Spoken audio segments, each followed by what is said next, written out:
نبی علیہ السلام نے ایک حدیث کے اندر فرمایا کہ رمضان کا مہینہ عظیم مہینہ، برکتیں ہی برکتیں، رحمتیں ہی رحمتیں، گناہوں کی معافی، دعاؤں کی قبولیت، اور اس کے ساتھ اللہ تعالیٰ ایک دوسرے سے عبادت میں تمہارے بڑھ جانے کو دیکھتے ہیں، تمہارے آپس کے مقابلے کو دیکھتے ہیں کہ تمہارے ہاں یہ ماحول ہو کہ میں اتنی عبادت کروں، میں اتنی کروں، میں اتنی کروں، ایک دوسرے سے آگے بڑھنا۔ اس کی مثال کلاس میں اگر 50 بچے بیٹھے ہوتے ہیں نا، ایک ٹیچر ہوتا ہے، ہر بچے کی خواہش ہوتی ہے کہ میں ایک دوسرے سے آگے بڑھوں، زیادہ نمبر لوں۔ تو بالکل یہی ماحول رمضان میں اللہ تعالیٰ دیکھنا چاہتے ہیں کہ میرا ہر بندہ ایک دوسرے سے نیکی میں سبقت کرنے کی، آگے بڑھنے کی کوشش کرے، مقابلے کی ایک فضا ہو۔ یہ اللہ تعالیٰ دیکھنا چاہتے ہیں رمضان میں۔ تو ہمیں چاہیے کہ ہم اللہ تعالیٰ کو یہ دکھائیں۔ کیا مطلب؟ بھائی فلاں نے 10 قرآن پاک مکمل کیے، میں نے 11 کرنے ہیں۔ وہ تراویح کے علاوہ 10 رکعت نفل اور پڑھتا ہے، میں تو جناب 12 پڑھوں گا۔ وہ پورے مہینے میں تراویح میں 1 سے قرآن سناتا ہے، میں تو 3 سناؤں گا۔ تو اسی طرح اس میں مقابلہ یہ محمود ہے، کرنا چاہیے، یہ برا نہیں ہے۔ اس کے لیے ماحول بنانے کی ضرورت۔ تو اللہ تعالیٰ باقاعدہ دیکھتے ہیں کہ رمضان میں کون دوسروں سے نیکی میں، اعمال میں آگے بڑھنے کی کوشش کر رہا ہے۔ تو اللہ کو دکھانا ہے جی، اس مہینے ہم نے، آنے والے رمضان میں ہم نے اللہ تعالیٰ کو دکھانا ہے انشاءاللہ، یا اللہ ہم آگے بڑھنے کی کوشش کر رہے ہیں۔ اس کو چھوڑ دیں، کوئی دیکھ رہا ہے نہیں دیکھ رہا، ہم آگے بڑھیں گے جی۔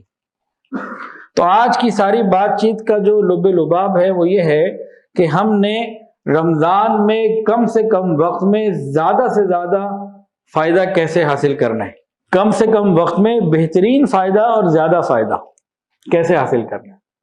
ٹارگٹ کیا ہے جی آج ہماری مجلس کا؟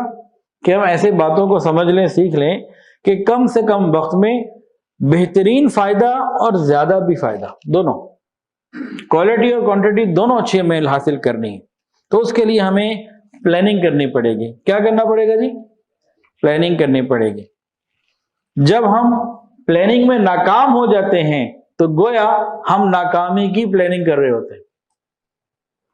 جب ہم پلاننگ کرنے میں ناکام ہو جاتے ہیں، یعنی پلاننگ کرنے میں ناکام ہونے کا مراد یہ بھی ہے ہم پلاننگ ہی نہیں کرتے، آ جائے گا گزر جائے گا، تو ہم ناکامی کی پلاننگ کر رہے ہوتے ہیں۔ آئے گا جی گزر جائے گا، اس میں کیا ہے، رمضان آنا ہے، چاند آئے گا، اعلان ہوگا، مولوی صاحب کہیں گے روزہ رکھو، روزہ رکھ لیں گے۔ تو ایسے نہیں رمضان گزرتے، اچھے نہیں گزرتے، وہ تو گزر ہی جائیں گے، اچھے رمضان ایسے نہیں گزرتے۔ آج دنیا میں ایک سروے کے مطابق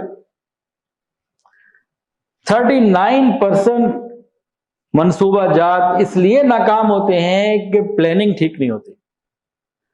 یہ بہت بڑی تعداد ہے، 100 میں سے 39۔ فیلئر کی بہت ساری وجوہات ہیں، ان میں سب سے بڑی وجہ پلاننگ کا ٹھیک نہ ہونا ہے، یا پلاننگ کا سرے سے نہ ہونا ہے۔ باقی آگے جو اور حادثات اور خطرات ہیں، نقصان منصوبے کی ناکامی کے لیے، وہ بہت تھوڑے ہیں۔ ہمارے اکثر منصوبے وہ نیک بننے کے ہوں، وہ کاروبار کے ہوں، وہ معاشیات کے اعتبار سے ہوں، وہ گھریلو زندگی میں، خوشگوار زندگی میں، اور اپنے آپ کو کسی بھی طریقے سے اپنی صحت کو لے کے جو اکثر ناکامی ہمیں ملتی ہے، وہ پلاننگ نامکمل ہونے کی وجہ سے ہوتی ہے، یا پلاننگ سرے سے نہ ہونے کی وجہ سے ہوتی ہے۔ پلاننگ ہی نہیں ہوتی، اس لیے ہم کامیاب بھی نہیں ہوتے۔ تو پلاننگ کی بڑی اہمیت ہے جی۔ اگر ہم پلاننگ کر کے کوئی کام کریں تو اس میں کم سے کم ہمیں 8 بڑے بہترین فائدے ہوتے ہیں منصوبہ بندی کے، پلاننگ کے۔ اب وہ رمضان ہو یا کاروبار ہو یا زندگی کا کوئی کام ہو، کیونکہ ہم موقع ابھی رمضان کا ہے تو رمضان کے حساب سے ہم ساری بات کریں گے۔